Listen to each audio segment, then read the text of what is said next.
Welcome to From Zero to Knowledge, an explainer series brought to you by House of ZK. My name is Ashley, and I'm joined today by Vanishree. And we're going to dive in a little bit deeper into the decisions a developer might need to make when they are embracing zero knowledge proofs.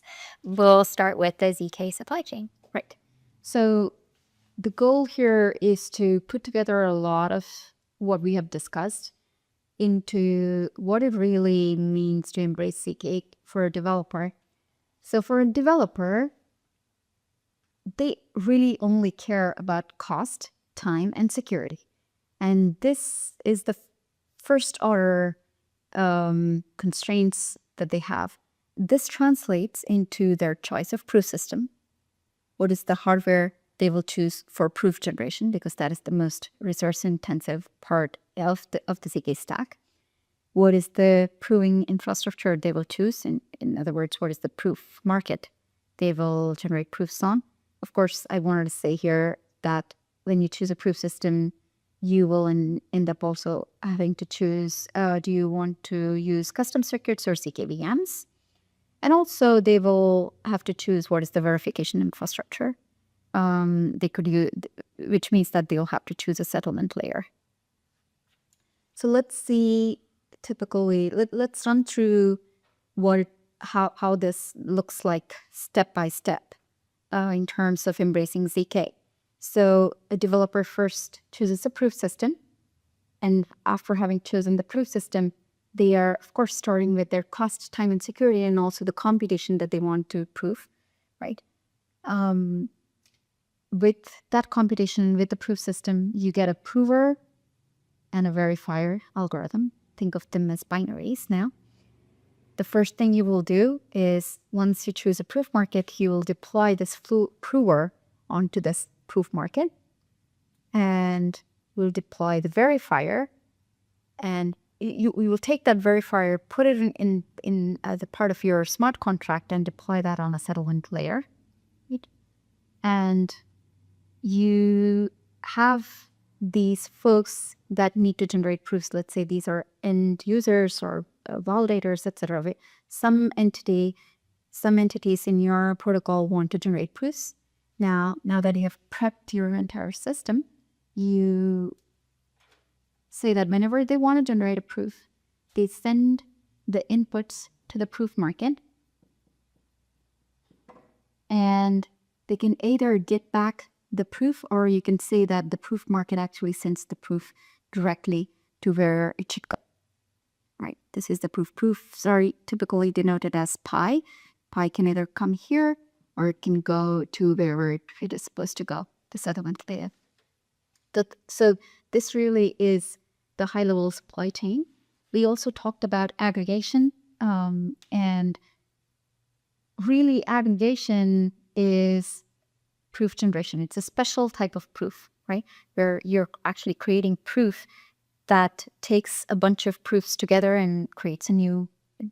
There's one proof that stands in for correct verification of multiple proofs, right? That is aggregation. It's a type of proof generation, and a proof market can also generate that proof. So if you double click, this is where aggregation also is. So this really is at a very high level how the ZK supply chain looks like. Do you have any advice for a developer who's starting to make these decisions and set this up for the first time, especially when it comes to trade-offs between cost, time, and security?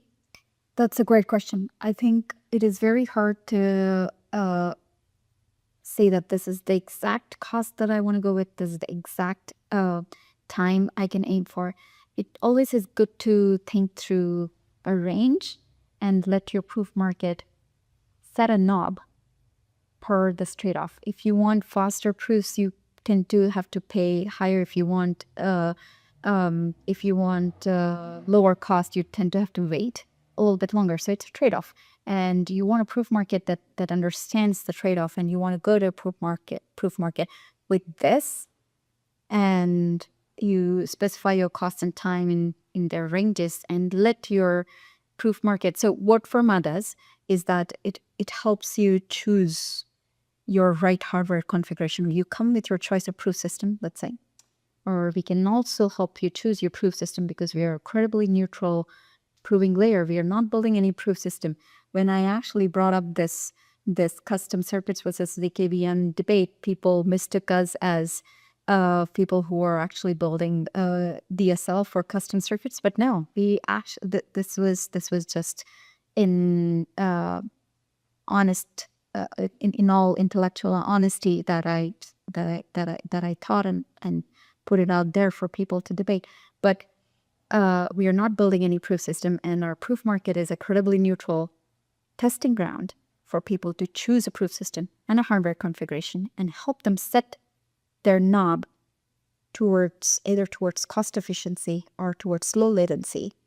And our proof market for that takes as input your range of time and your range of cost that you can bear.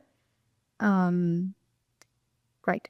This is how, so to your question on how they should set their cost and time, it's a very business, it's a very product driven question that is not dependent on any proof system, etc. It has its origin elsewhere in the product.